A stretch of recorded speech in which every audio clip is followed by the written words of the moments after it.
आपके लिए एक नई कहानी लेकर मैं फिर से हाजिर हूँ। सच्ची कहानियाँ। 5 दिन की छुट्टियां बिताकर जब ससुराल पहुंची तो पति घर के सामने स्वागत में खड़े थे। अंदर प्रवेश किया तो छोटे से गैरेज में चमचमाती गाड़ी खड़ी थी, स्विफ्ट डिजायर। मैंने आंखों ही आंखों से पति से प्रश्न किया तो उन्होंने गाड़ी की चाबियां थमाकर कहा, कल से तुम इस गाड़ी में कॉलेज जाओगी प्रोफेसर साहिबा। Oh my God! खुशी इतनी थी कि मुंह से और कुछ निकला ही नहीं। बस जोश और भावावेश में मैंने अपने पति तहसीलदार साहब को एक जोरदार झप्पी दे दी और अमर बेल की तरह उनसे लिपट गई। उनका गिफ्ट देने का तरीका भी अजीब हुआ करता है। सब कुछ चुपचाप और अचानक। खुद के पास पुरानी इंडिगो है और मेरे लिए और भी महंगी खरीद लाए। 6 साल की शादीशुदा जिंदगी में इस आदमी ने न जाने कितने गिफ्ट दिए। गिनती करती हूँ तो थक जाती हूँ। ईमानदार हैं, रिश्वत नहीं लेते हैं, मगर खर्चीले इतने कि उधार के पैसे लाकर गिफ्ट खरीद लाते हैं।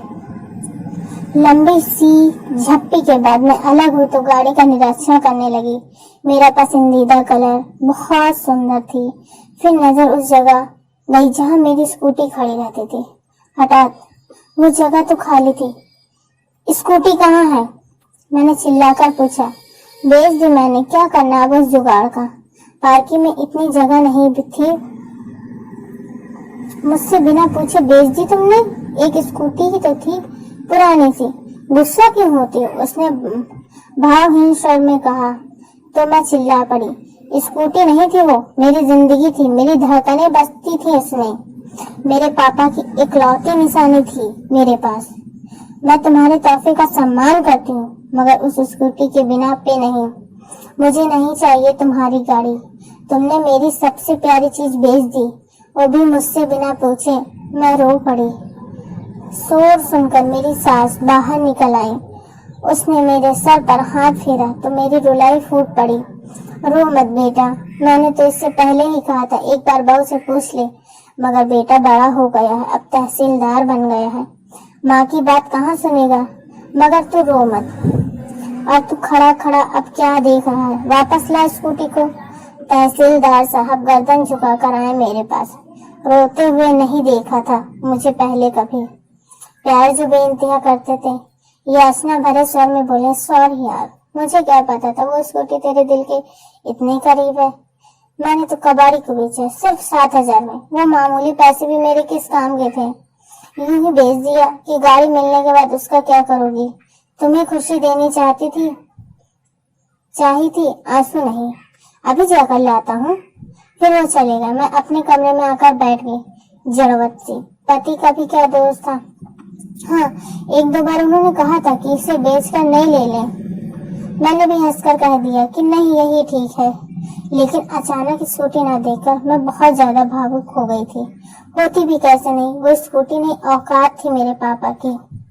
जब मैं कॉलेज में थी तब मेरे साथ में पढ़ने वाली एक लड़की नई स्कूटी लेकर कॉलेज आई थी। सभी सहेलियां उसे बधाई दे रही थी।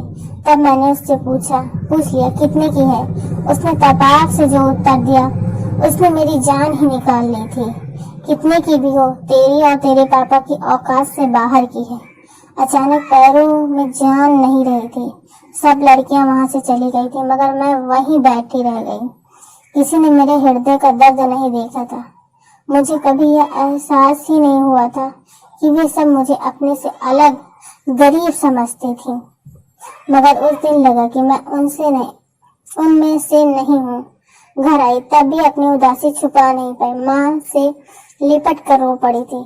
माँ को बताया तो माँ ने बस इतना ही कहा, छोरी लड़कियों पर ज्यादा ध्यान मत दे, पढ़ाई पर ध्यान दे। रात को पापा आए घर, तब उनसे भी मैंने पूछ लिया, पापा हम गरीब हैं क्या? तब पापा ने सर पे हाथ फिराते हुए कहा, हम गरीब नहीं है बिटिया, बस जरा सा हमारा वक्त गरीब चल रहा है। फिर अगले दिन भी मैं कॉलेज नहीं गई। न जाने क्यों दिल नहीं था। शाम को पापा जल्दी ही घर आ गए थे और जो लाए थे वो उतनी बड़ी खुशी थी मेरे लिए कि शब्दों में बयां नहीं कर सकती। एक प्यारी सी स्कूटी, तितली सी, सोन चिड़िया सी। नहीं, एक सफेद परी सी थी वो, मेरे सपनों की उड़ान, मेरी जान थी वो। सच कहूँ तो उस रात मुझे नींद नहीं आई थी।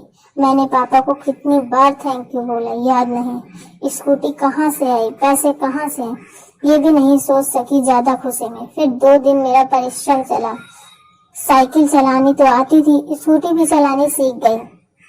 5 दिन बाद कॉलेज पहुंची, अपने पापा की औकात के साथ, एक राजकुमारी की तरह, जैसे अभी स्वर्ण जड़ित रथ से उतरी हूँ।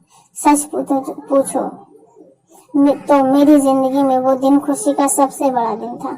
मेरे पापा मुझे कितना चाहते हैं सबको पता चल गया। मगर कुछ दिनों बाद एक सहेली ने बताया कि वो पापा की साइकिल रिक्शा पे बैठी थी। तब मैंने कहा नहीं यार, तुम किसी और के साइकिल रिक्शा पर बैठी होंगी, मेरे पापा का अपना टेम्पो है।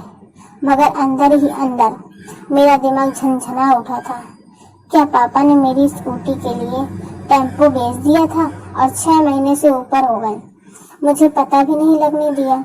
शाम को पापा घर आए तो मैंने उन्हें गौर से देखा।